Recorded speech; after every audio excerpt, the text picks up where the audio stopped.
묵상기도 하면서 하나님께 예배 드리겠습니다.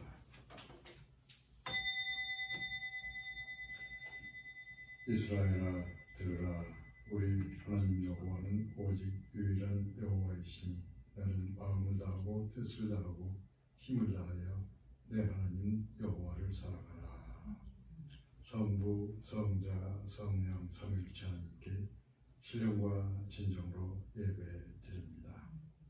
온 땅에 큰 어려움이 임하여 오래된 가운데 하나님께서 정하신 주일마다 주의 백성들 하나님의 교회로 인도하시고 마음을 열고 하나님을 경외하며 예배드리게 하심을 감사드립니다.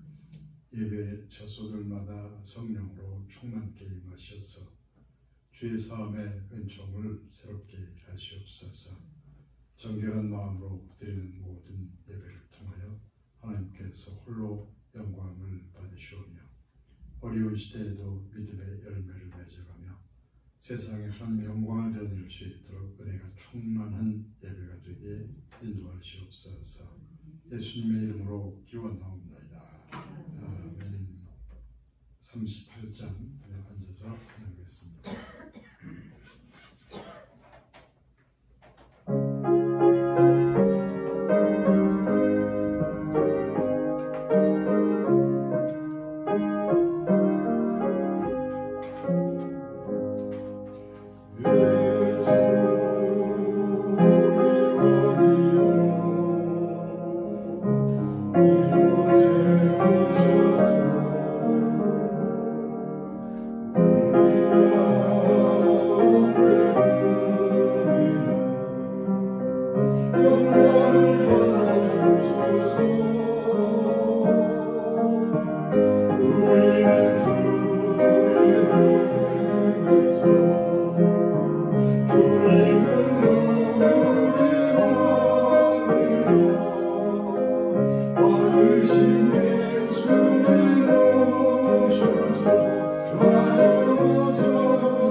교동문 82번 교독하겠습니다.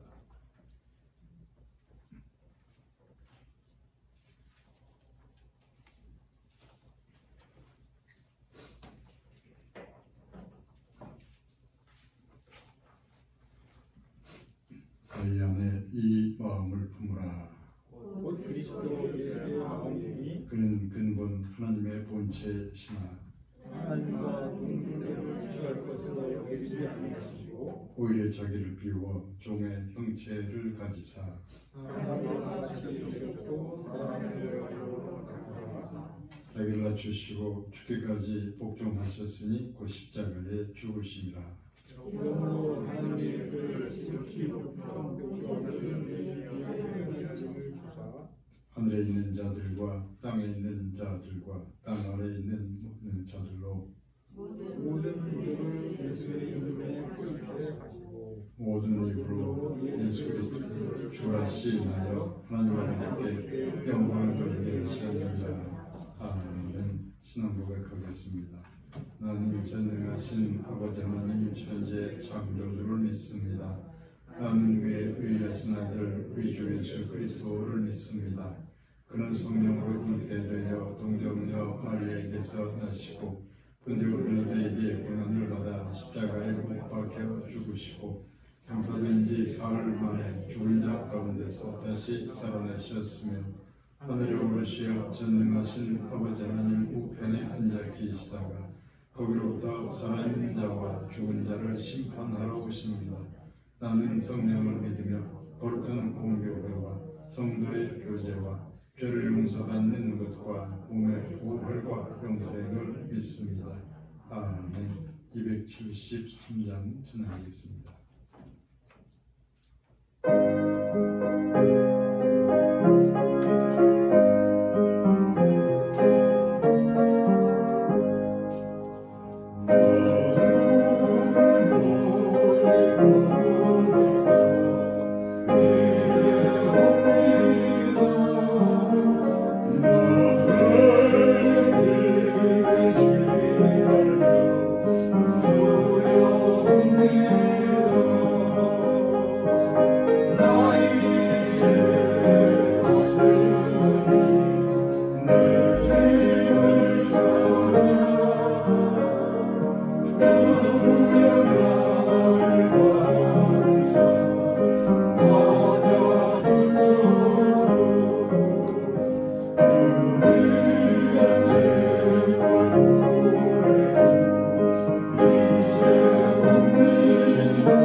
기도하시겠습니다.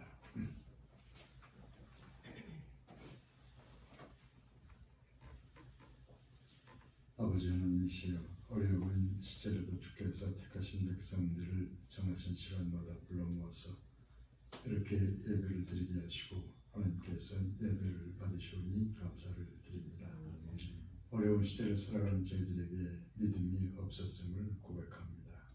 세상의 흐름과 그 어둠의 권세에 우리가 마음이 낮아지며 염려와 근심과 두려움과 불안이 우리 마음을 점령할 때가 있었습니다.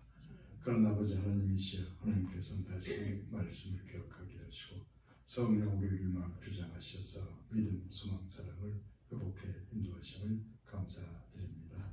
이렇게 하나님 앞에 나올 때마다 다시 말씀으로 있는 소망과 성령의 은사와 능력을 더하심을 믿고 감사를 드립니다. 아버지 하나님이시여, 우리가 이 세상에 나올 때 아무것도 가지고 온 것이 없사오며 또 언젠가 떠나갈 때도 아무것도 가져갈 것이 없습니다. 그런 아버지 하나님이시여 우리의 삶의 흔적과 부족한 저희들의 신앙의 그 모든 삶의 길들이 이 땅에 남을 것이오니 아버지 하나님이시여 우리에게 다시 믿음으로 새롭게 하셔서 우리가 하나님의 영광을 위해서 믿음을 위해서 살아갈 기회를 새롭게 하사 인도하시옵기를 간절히 기도합니다. 이 주일날 온 땅에서 예배드리는 하나님의 백성들에게 성령으로 충만케 임하셔서 어려운 시절에도 그들에게 굳건한 믿음에 서서 담대하게 믿음을 전파하며 믿음을 열매로 내보이며 하나님의 영광을 드러내며 그 여생을 하나님의 사람답게 살게 인도하여 주시옵소서. 아직도 어려움이 언제까지일지 알 수 없사오되 하나님께서는 우리에게 굳건한 믿음을 주시고 믿음의 희망을 더하게 하셔서 하나님을 사랑하게 하셔서 온전히 살아갈 수 있도록 인도하시오며 마침내 하나님께서 이 모든 어둠을 거두어 가실 때 감사 찬송하며 하나님의 교회도 우리의 삶도 가정도 우리의 미래도 밝게 열리는 축복을 더하시옵소서. 오늘의 모든 예배를 통하여 하나님께서 홀로 영광을 받으시옵소서. 우리 주 예수 그리스도 이름으로 기원하옵나이다. 아멘. 성경 말씀 시편과 요한복음을 보겠는데 시편부터 시편 118편 22절 23절 그다음에 요한복음 이렇게 보겠습니다. 시편의 118편의 22, 23절 2절부터 읽어드리겠습니다. 건축자가 버린 돌이 진 모퉁이의 머릿돌이 되었나니 이는 여호와께서 행하신 것이요 우리 눈에 기이한 바로다. 아멘. 요한복음 11장에 49절부터 53절까지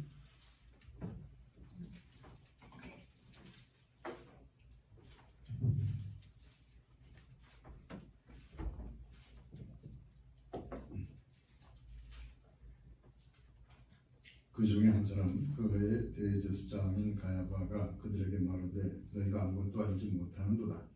한 사람이 백성을 위하여 죽어서 온 민족이 망하지 않게 되는 것이 너희에게 유익한 줄을 생각하지 아니하는도다 하였으니 이 말은 스스로 함이 아니요 그의 대제사장이므로 예수께서 그 민족을 위하시고 또 그 민족만 위할 뿐 아니라 흩어진 하나님의 자녀를 모아 하나가 되게 하기 위하여 죽으실 것을 미리 말함이라. 이날부터는 그들이 예수를 죽이려고 모의하니라. 아멘. 635장 주기도문 찬양 후에 말씀을 전하겠습니다.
이제 본격적인 가을이 되어갑니다.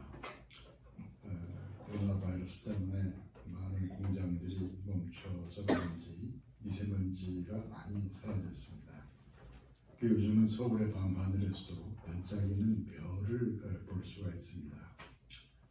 그런데 별이 밝게 빛날 때는 밤이 깊었을 때입니다. 하나님의 말씀을 전하는 사람을 빛의 사자라고 부를 때가 있습니다. 깊고 어두운 밤에 별이 반짝거리듯이 아주 어두운 시대에 빛의 사자가 등장해서 하나님의 말씀을 전해왔습니다. 그러니까 훌륭한 빛의 사자가 나타났다면 그 시대에는 어둠이 깊은 시대가 될 겁니다. 모든 게 다 끝난 듯이 아주 어두운 시대에 나타나서 하나님께서 예비하신 새로운 시대와 희망의 빛을 외치던 사람이 빛의 사자요 하나님의 종인 것입니다. 로마 제국의 콘스탄틴 황제가 밀라노 칙령을 발표하면서 기독교를 합법적으로 받아들인 것이 서기 313년의 일입니다. 그 이후로 로마 제국은 빠른 속도로 기독교화되기 시작합니다. 그런데 그로부터 20년쯤 지나서 서기 330년에 콘스탄틴 황제는 국가의 수도를 저 멀리 소아시아 쪽으로 옮겨가게 됩니다. 이탈리아 로마로부터 현재 터키의 이스탄불로 제국의 수도를 옮겨간 겁니다. 콘스탄틴 황제가 왜 그렇게 했을까? 수도를 옮긴다는 게 결코 간단한 문제가 아닌데 왜 그랬을까? 그 질문에 대해서 기독교 역사가 이런 대답을 제시합니다.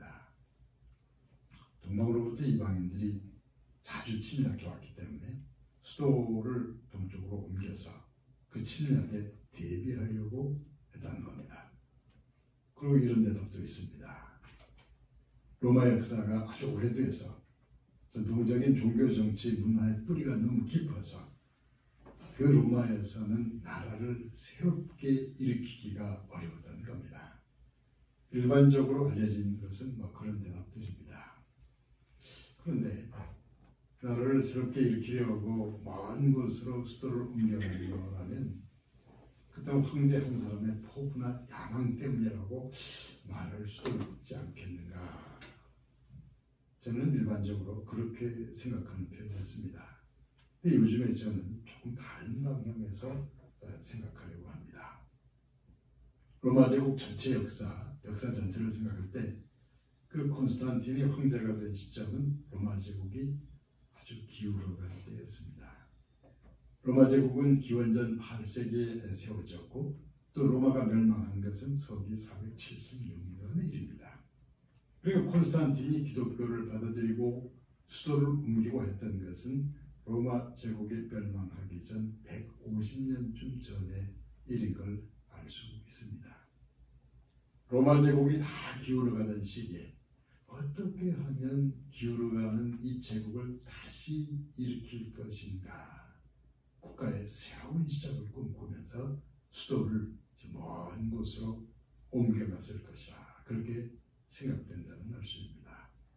황제 한 사람의 포부나 야망 때문이라기보다는 날로 기울어가는 로마 제국을 어떻게 하면 다시 새롭게 일으킬 수 있을까 하는 마음이 그 황제로 하여금 동쪽에 새로운 로마를 바라보게 했다는 말씀입니다. 그렇다면 온 세상을 장악했던 로마 제국은 왜 기울게 기울어져 간 것인가? 주된 이유는 그들 안에 있었습니다. 끝없이 많은 전쟁을 벌이는 동안에 그 국방 예산이 지나치게 비대해졌고 황제와 권력자들은 오직 권력 투쟁에 권모술수에 전념하며 살았고 또 사회윤리적 타락과 백성의 그 무질서한 생활은 극에 달해 있었습니다. 그런 로마에서 새로운 시작을 꿈꾸는 것은 불가능해 보였습니다. 그러니까 그 콘스탄틴 한 사람의 어떤 포부나 정치적 야망 때문이라기보다는 새롭게 받아들인 기독교 신앙과 함께 로마의 새로운 시작을 꿈꾸면서 수도를 저 멀리 동쪽으로 옮겨간 것이라 생각된다는 말씀입니다. 요즘 우리에게도 비슷한 문제가 있는 게 아닌가 생각됩니다. 남북 문제를 비롯해서 정치, 경제, 사회 전반의 미래가 불투명한 가운데 코로나 사태도 어떻게 될지 판단하기 어렵습니다. 그렇다고 해서 언제까지나 이렇게 어정쩡하게 살아갈 수만은 없는 일입니다.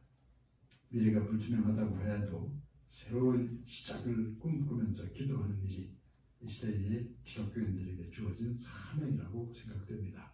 그래서 오늘 이 시간에 우리는 새로운 시작에 대해서, 어려운 시대의 기독교적 희망에 대해서 말씀드리려고 하는 것입니다. 예수님께서 유대 땅 베들레헴에 태어나신 것은 죄인을 구원하려는 것이요, 또 만물을 새롭게 하려는 것이요, 그리고 새로운 시작을 위한 것이었습니다. 사도 바울은 고린도후서 5장 17절을 통해서 이렇게 외치고 있습니다. 그런즉 누구든지 그리스도 안에 있으면 새로운 피조물이라. 이전 것은 지나갔으니 보라 새 것이 되었도다. 그리스도 안에 있으면 새로운 피조물이라. 그리스도를 통해서 이전 것은 지나가고 새롭게 되었다고 합니다. 예수 그리스도는 우리 인생의 새로운 시작을 위해서 오신 것이요, 역사의 새로운 시작을 위해서 오신 것이요, 우주 만물을 새롭게 해서 하나님께로 받아들이기 위해서 오신 것입니다. 요한계시록 21장 5절은 이렇게 전하고 있습니다. 보라, 내가 만물을 새롭게 하노라. 예수 그리스도를 통해서 우주 만물을 새롭게 하는 것이 하나님의 뜻인 것입니다. 공적 사역에서 예수님께서 처음 행하신 기적은 물이 포도주로 변하는 기적이에요. 그런 기적을 통해서 예수님께서는 우리 인생과 역사에 새로운 시작을 허락하시겠다는 약속을 주신 것입니다. 그 새로운 시작을 위해서 예수님께서 위기 상황으로 뛰어드시는 사건이 바로 성전 정화 사건입니다. 어느 시대나 어두운 권력은 어두운 물질과 깊이 관련되어 있었습니다. 어두운 시대 대제사장은 겉으로는 빛의 사자라 하면서도 실제로는 권력과 부를 장악한 어둠의 사자로 살아가고 있었습니다. 하나님의 아들 예수 그리스도께서는 바로 그 예루살렘 성전을 찾아가십니다. 순례자를 상대로 돈을 바꿔주던 환전상과 성전에서 재물을 팔던 장사꾼을 향해서 예수님께서 진노하시면서 채찍을 치셨습니다. 그 성전 정화 사건과 함께 예루살렘의 대제사장들은 이제는 우리가 나사렛 예수를 죽여야만 한다, 그런 결론을 내리게 됩니다.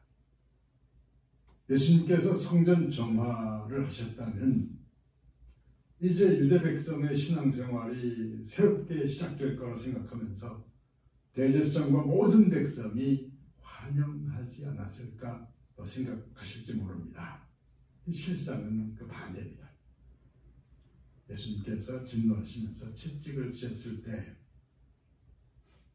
겉으로 드러난 1차적 대상은 그 환전상과 상인들이지만 실제로 예수님께서 문제 삼으신 정화 대상은 환전상과 상인들 뒤편에서 모든 권력을 장악하고 있었던 대제사장들이었습니다. 예수님의 성전 정화는 하나님의 성전의 그 종교 권력자를 향한 것이었다는 것입니다.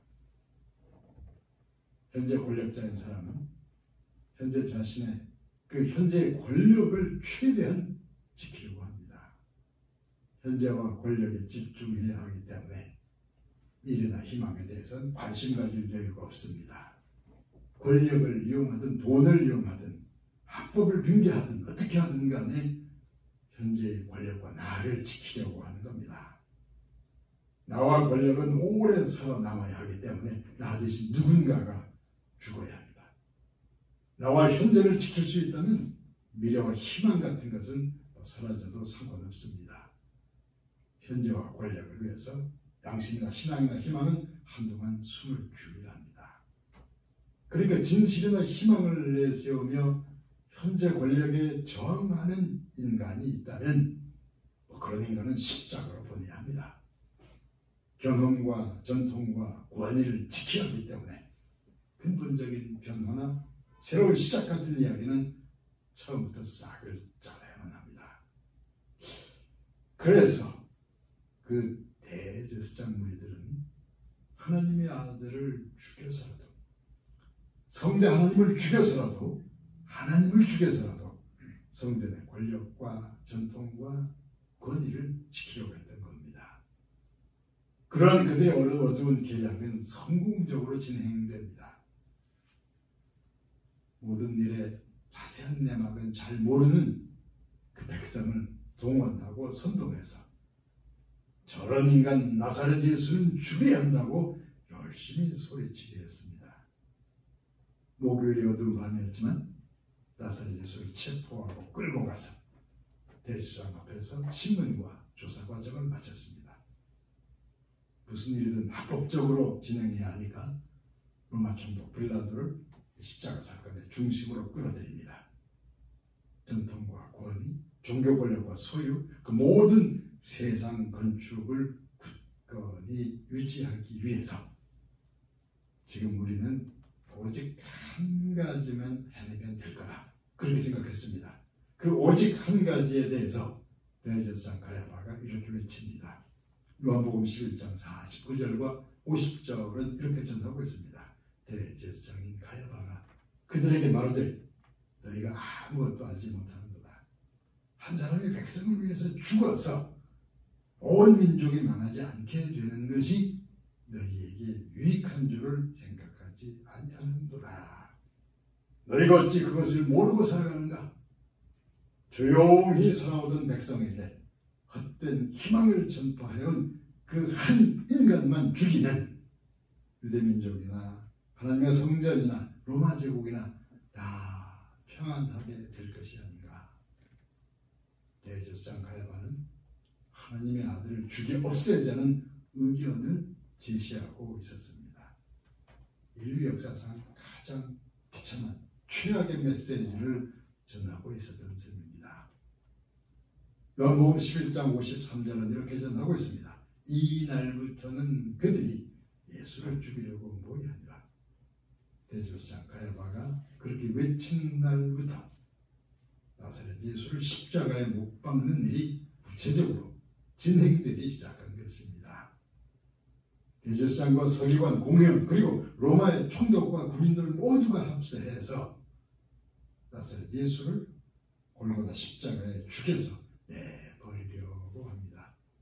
그렇게 해서 세상의 권력자들은 세상 건축을 굳건히 해나간 것이요, 예수님께서는 세상 건축자들이 내버린 돌이 되어서 십자가로, 무덤으로, 절망과 죽음으로 내팽개쳐지게 된 겁니다. 근데 하나님께서는 그렇게 버려진 돌이신 예수 그리스도를 다시 살려내서 다시 사신 그리스도를 근거와 기초 삼아서 하나님의 교회를 세우셨습니다. 바로 그 교회로부터 온 세상을 새롭게 하면서 미래와 종말과 완성을 바라보게 하신 것입니다. 자, 이제 이 시간에 결론적인 말씀을 드리려고 합니다. 예수 그리스도는 세상 권력자들로부터, 세상 건축자들로부터 버려진 돌이라, 버린 돌이라고 했습니다. 하나님께서는 그렇게 버려진 돌을 다시 살려내서 하나님께서 뜻하신 대로 하나님의 건축을 새롭게 시작하셨습니다. 하나님의 건축은 예수 그리스도를 통해서 교회를 세우는 것이요, 세상이 버려진 돌들을, 많은 돌들을 교회로 모으고 하는 동안에 하나님의 나라를 바라보게 하는 것입니다. 그 교회는 세상에서 버려진 자들의 공동체가 됩니다. 세상 건축에서 폐기물된 자들의 공동체가 교회인 셈입니다. 교회로 몰려든 그 폐기물들이 바로 우리가 되는 셈입니다. 물론 폐기물 그 자체로 그 자체로 교회 건축에 쓰임받는 건 아닙니다. 하나님께 재활용되기 위한 구원과 변화와 거듭남의 과정을 거치게 되는 겁니다. 이 시간 마지막에 여러분들에게 드릴 말씀 바로 이것입니다. 예수 그리스도는 십자가에 버려진 그 버린 돌이요, 그를 믿는 우리도 역시 언젠가 버려진 돌이 되었었기 때문에 그를 믿게 된 겁니다. 잘 생각해보면 성경에 나온 인물들은 모두가 버려진 돌들이었습니다. 아브라함은 세상과 그 시대 흐름으로부터 버려진 사람이었습니다. 생명을 이어갈 자녀가 없다는 그 자체가 세상과 시대 흐름에서 버려진 돌이 그 돌로 여겨졌습니다. 아브라함은 아들 이삭을 모리아산의 그 제단에 버리려고 했던 적이 있었습니다. 이삭은 버려진 돌이 되었던 셈입니다. 야곱은 젊어서 20여 년 동안 가족으로부터 빨리 버려진 적이 있었습니다. 꿈의 사람 요셉은 형제들로부터 저 멀리 애굽으로 버려지고 말았습니다. 40세쯤 된 모세는 어느 날 살인자가 되면서 광야 저편으로 버려지고 말았습니다. 사도 바울은 율법의 사명을 위해 달려가던 그 길바닥에 내팽개쳐지고 말았습니다. 하나님께서는 그 버린 돌들을 모아서 재활용하면서 하나님의 일을 해오셨습니다. 그렇다면 나도, 우리도 일단 버려져야 된다는 이야기가 아닌가. 이제 마지막으로 드릴 말씀은 이런 겁니다. 어려운 시대에 버려진 듯한, 내팽개쳐진 듯한 우리의 희망, 우리의 미래, 힘없이 주저앉은 교회, 올바른 길에서 한참 벗어난 듯한 이 나라 정치와 권력자들, 그렇게 버려진 거기서부터 하나님의 재활용의 역사가, 새로운 시작이 나타날 거라는 믿음을 품고서 기도하자는 말씀을 드리는 겁니다. 저는 20대 후반에, 20대 전반부터 철저히 버려진 적이 있었습니다. 20대 초반부터 시작해서 한 10여 년 동안 저와 관련된 모든 일들이 버려지는 듯이 보였습니다. 무슨 일을 해도 안 되는 쪽으로만 가는 듯 했습니다. 그래서 이제는 이 힘겨운 삶을 그만둬야 하지 않을까 고심하면서, 그래도 가족을 위해서 내가 마지막으로 할 수 있는 게 뭘까, 그런 생각을 하고 있었습니다. 근데 한 10여 년 그냥 버려지기만 했기 때문에 제가 할 수 있는 일이 아무것도 없는 듯 했습니다. 그래도 교회 다니던 누나를 위해서는 뭔가 해줄 수 있을 것 같았습니다. 그냥 교회 한번 나가준 다음에 다시는 돌아오지 못할 그런 길을 찾아가려고 하고 있었습니다. 그러니까 세상으로부터 버려진 한 젊은이가 이게 마지막으로 찾아간 그런 장소가 바로 하나님의 재활용 업체인 교회였던 셈입니다. 하나님께서는 그렇게 버려진 저를 받아들여서 여기저기 한참을 끌고 다니셨습니다. 강한 자아와 또 불순종에 길들여진 저를 오래 참으시면서 결국은 이렇게 만들어 놓으셨습니다. 그래서 저는 버려진 돌들의 공동체에서 일하게 됐습니다. 버려진 시대, 버려진 듯한 교회에서 버려진 듯한 성도들을 향해서 저는 하나님의 재활용 의지를 외치면서 살아가야 하는 겁니다. 언제까지나 굳건할 줄 알았던 세상 건축자들은 이제 곧 흔적도 없이 버려지게 될 겁니다. 세상에서 버려져서 갈 곳이 없어서 이 재활용 업체를 찾아오신 분들은 이제 마음을 열어서 재활용 당할 준비를 하셔야 합니다. 하나님의 재활용 업체인 교회가 또 이 나라의 새로운 시작을 위해서 하나님께서 여러분들을 다시 일으키셔서 재활용하실 것을 믿으시길 바랍니다. 버려진 자를 들어쓰시는 이 재활용업체를 운영하시는 하나님의 손길이 여러분들의 삶의 구석구석에 선명하게 나타나기를 예수 그리스도의 이름으로 축원합니다. 기도하겠습니다.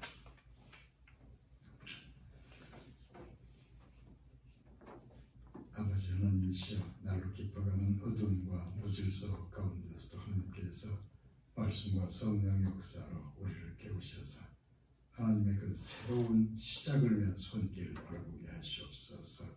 성령으로 충만한 주일이 되게 하시옵소서.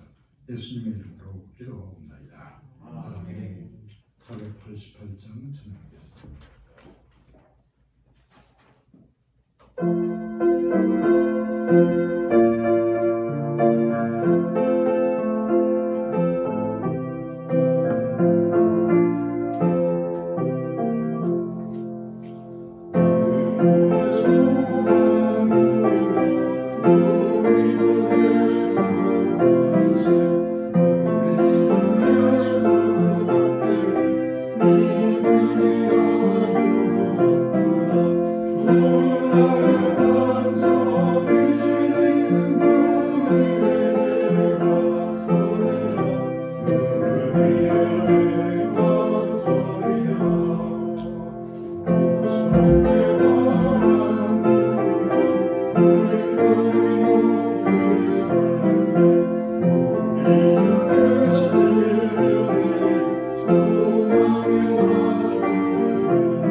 하나님께 예배를 드리며 여러 모양으로 또한 예물을 드려오니 주께서 기쁘게 받으시옵소서. 어려운 시대에 선하신 뜻을 따라서 쓰임을 받게 하시오며 주의 백성들의 삶을 보살피셔서 하나님께 나올 때는 자원하는 감사의 마음으로 드리게 하시옵소서. 또한 어려운 시대에 주의 사랑의 뜻을 펼쳐나갈 수 있도록 범사에 주의 백성의 삶을 지키시옵소서. 예수님의 이름으로 기도하옵나이다. 아멘. 전반적으로 조금 이렇게 완화된 셈인데 그것으로 우리가 이제 적극적으로 신경을 써서 우리 스스로가 우리를 보호해야 될 필요가 있습니다. 많이 알려지는 않았지만 이 근처에도 교회들이 몇 군데 이렇게 전부 셧다운된 적이 있었습니다. 그래서 우리가 신경을 써서 뭐 지금처럼만 하시면 됩니다. 지금 이제 공적으로 알려온 건 좌석의 30%를 넘지 말아달라는 건데, 그래서 여러분들이 1부 때 이렇게 나오시면 2부 때 하면 이렇게 우리는 그 정도를 충분히 커버해 나갈 수 있기 때문에 큰 문제는 없습니다. 그리고 이렇게 설교할 때 한 3-4m 정도 떨어지면 될 것 같아요. 그러니까 특성을 해도 이 앞에 나오시면 앞에 조금만 떨어지면 될 것 같고, 그리고 이제 마스크 썼을 때는 1m 이상, 보통 때는 2m 이상 이렇게 얘기하고 있기 때문에 그래도 우리가 좀 신경을 써서 사람이 많을 때는 이쪽으로 한번 저쪽으로 한번 하는데 강하면 단에서 좀 떨어지게 하고, 그렇게 하면서 우리가 우리를 지켜나가는 방법으로 우리가 좀 신경을 써야 되겠습니다. 이 구청 관계자도 부탁을 해옵니다. 자기들이 그 그 체크하러 오는데 직원들도 부쩍 괴로워한다 그래요.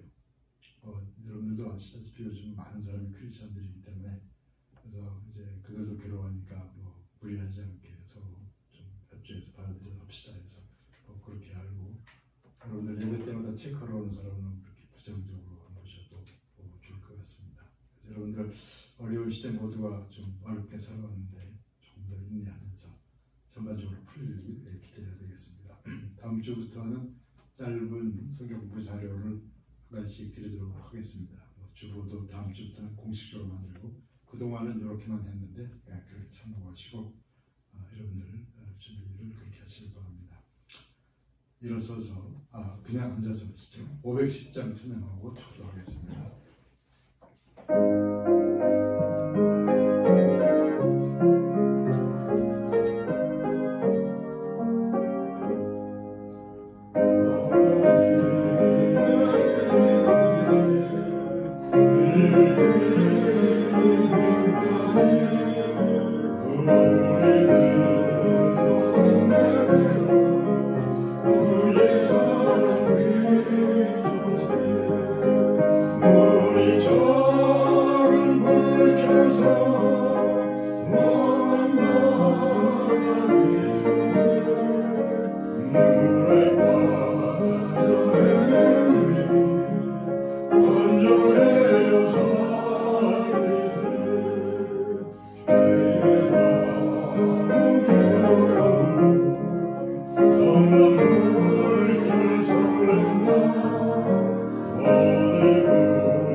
이제는 우리 주 예수 그리스도의 은혜와 하나님의 사랑과 성령의 교통하심이 세상 건축에서 버려진 돌을 모아 하나님의 집을 일으켜 세우는 그 하나님을 바라보면서 어두운 시대에서 새로운 시작을 꿈꾸며 기도하는 하나님의 백성들 모두의 머리 위에 이제부터 영원까지 함께 하옵시기를 간절히 축원하옵나이다.